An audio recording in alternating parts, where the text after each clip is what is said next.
Welcome to another video. In the last video, if you remember, I talked about the property purchase process. And in this video, I'm actually going to talk about how you can generate revenue or make money for the properties that you've purchased in Dubai. We have two different strategies that I'd like to break down.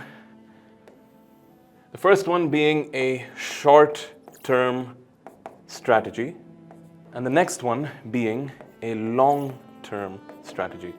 Okay, so let's talk about the short-term strategy first. If you're looking at a short-term strategy, you're probably looking to purchase the property while it is under construction or off-plan, not waiting to take handover and pay your final handover installment, because you're looking to resell your property at a premium so that you maximize your return on equity, on how much you've actually invested.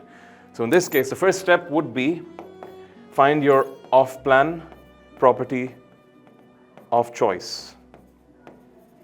Now, when it comes to this, there are 5 basic criteria that you should look into, just to keep in mind, to serve as guidelines for you to be able to maximize your return on equity. First one being an early entry stage into whatever project or community or development that you're looking to invest into. The second one being a back-ended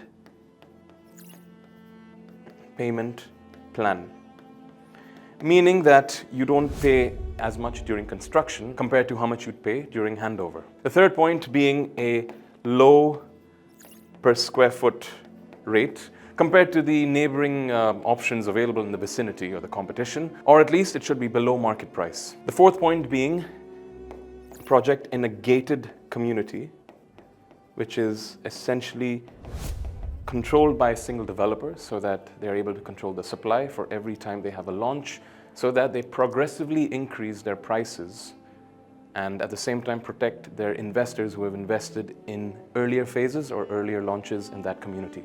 And of course, for them to be able to maintain the community, which brings me to my fifth point.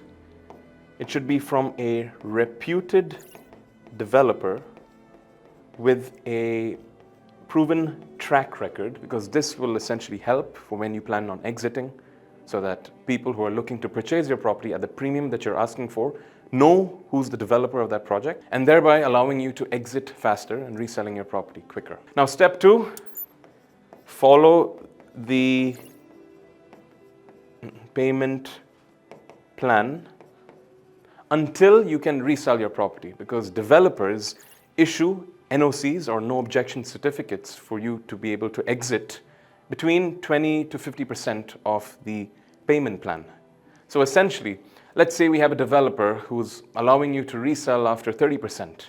What that means is that you would follow the payment plan, maybe 10% down payment, 10% after 6 months, 10% after another 6 months, and thereafter you will be allowed to apply for an NOC so that the developer allows you to resell your property. Now, this is important because it gives you an idea as to how long you'd have to wait if you were to follow the payment plan for you to be able to exit. Now, the best time to resell your property would be within 6 months before the project is handed over, because this would allow mortgage buyers to apply for their mortgage pre-approvals, which are usually valid for 6 months.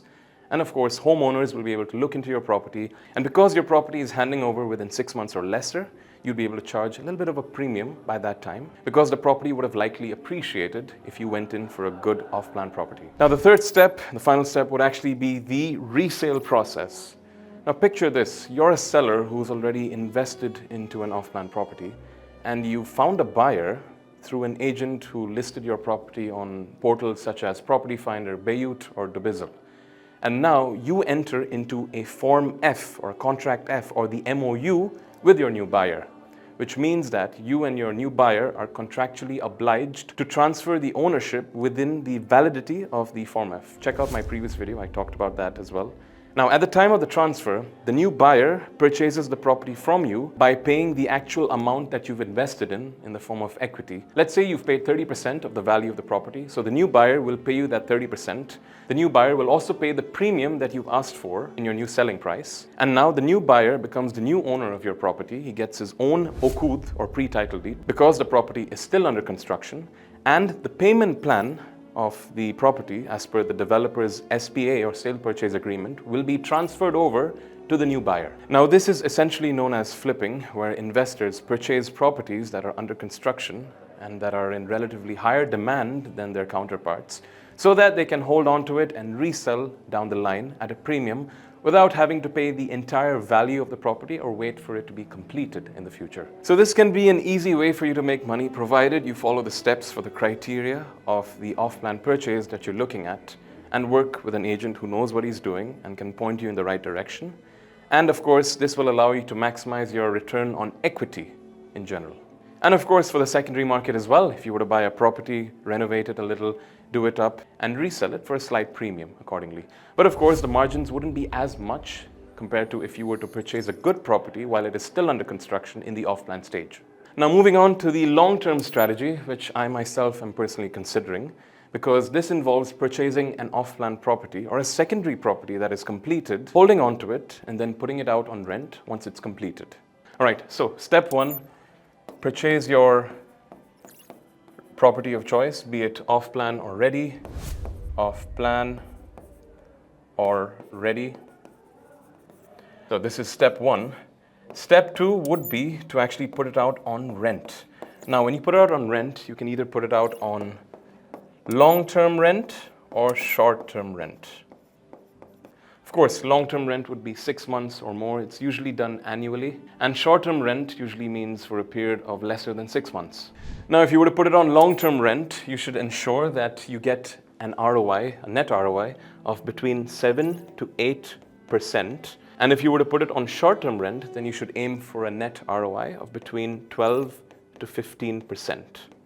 Of course, long-term rents would be more secure compared to short-term rents, which would depend on the holiday season or the season of occupancy, where the rate is higher. Now, the third step would be to consider reselling your property if the property appreciates by 25 to 30%, or the net annual ROI falls below 7 to 8% and better opportunities arise elsewhere. Now, all this is nice to know, but in reality, it doesn't always work this way. Because if you were to purchase a property that is already owned by someone who purchased a property that was off-plan from the developer, he is more likely not going to sell the property at a price that you're looking for, right? He's looking to make money. He's looking to resell at a premium, right? Because why would you resell your property if you don't get a good enough premium for it? Which is why it's always better to purchase a property from the primary market if you're looking to avoid paying a premium for a particular property. And in return, because you pay a higher premium, your ROI would be relatively lower because you're already paying a premium for the property that is being sold to you by the owner of that property. So for you to avoid all of that, if you were to purchase a property from the off-plan market and follow the payment plan and resell it, provided it's a good project that has potential for capital appreciation in terms of the spikes that are expected to happen in and around that area that will contribute to such capital appreciation, you could generate a return on equity of up to 30% within a period of 2 to 3 years from the time you've invested in your property, conservatively speaking. I mean, it could go higher, but this is just to give you an idea of how much return on equity you can expect during that period before it is even completed and handed over. Whereas if you were to wait for a property to be completed and decide to purchase it when it is ready, of course, you'd be able to generate an income right there and then if you were to purchase the property when it is ready and take a mortgage and use your rents to cover up for the mortgage. But you'd be able to get more bang for your buck if you were to purchase a good off-plan property through a good agent who knows what's happening in and around that area, for you to have that opportunity of reselling at a good premium. I hope this gives you an idea of how to go about generating revenue or making money in Dubai's real estate market. Of course, this is more of a bird's eye view on this whole thing. Now, if you'd like some more information, I've left my number in the description below. Feel free to reach out to me.